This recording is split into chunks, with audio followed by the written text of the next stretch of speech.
I still remember the sound. Glass shattering against my skull. The laughter, the gasps, the music still playing as if nothing had happened. And my mother's voice, cold and sharp. Ungrateful. You'd rather watch your brother struggle than give him what you don't even need. I didn't answer. My head was bleeding, my vision darkening, but I stayed silent.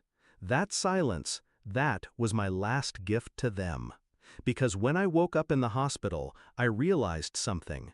They hadn't just cracked a bottle over my head, they'd shattered the last thread tying me to them. It hadn't always been this way. I used to believe in family loyalty.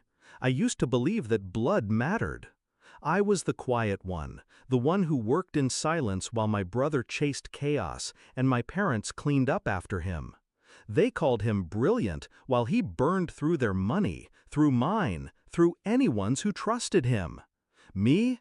I was the responsible one, the one who never caused trouble, the one they could call at midnight to wire money, to cover bail, to fix what he broke. But responsibility, in their eyes, was just another word for servitude. The condo was my breaking point. I bought it with years of sleepless nights, building a company from nothing. $680,000. Every brick, every window, every polished floorboard represented sacrifice they never saw. When I refused to sign it over to him, the room turned on me. The word ungrateful sliced through the air like a blade. And then the bottle came down. Ungrateful. Ungrateful for what? For raising myself? For financing their lives while they spat on mine? The doctors told me I was lucky, no permanent brain damage, just stitches, bruises, and a concussion. But luck had nothing to do with what came next. I didn't go home. I didn't call them. I sat in the hospital bed and I planned. Every loan in my brother's name, I owned them through shell companies. Every gift I had funneled into my parents' accounts, traceable, reversible, taxable. Every business venture they relied on me for, built on foundations they didn't understand, and I held the keys.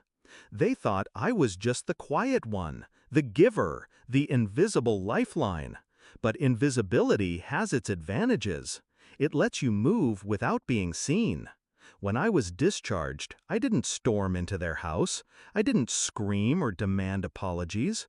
That would have been too small, too easy. Instead, I pulled strings. I froze accounts. I called in debts. One by one, their safety nets snapped.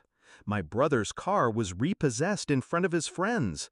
His credit cards declined at bars he used to flaunt in. He called me sobbing, pretending at brotherhood. I didn't answer. My parents' mortgage payments doubled overnight. The donations that made them look generous in church disappeared. The lifestyle they paraded collapsed into overdue notices and locked doors. And I watched from a distance, calm, deliberate. The climax came faster than I thought. 2 weeks after I got out of the hospital, my father showed up at my office, red-faced, trembling. "You can't do this to us," he hissed. "You're our child." I leaned back in my chair, my scar still tender, a reminder pulsing beneath my skin. "Child?" I said softly. "Children aren't meant to be sacrifices." He slammed his fists on the desk. He begged, then threatened, then begged again. And I just listened, silent, calm, until finally I leaned forward and gave him the only words I had left for him. "You taught me what ungrateful means. Now you get to live it." I pressed the button. Security escorted him out. Revenge isn't loud. It doesn't need fire or screaming or broken bottles. Revenge is silence. Revenge is absence. Revenge is watching those who called you ungrateful choke on their own entitlement. I never raised a hand against them. I never shouted. I just stepped back. And without me, they drowned. The last I heard, they sold the house.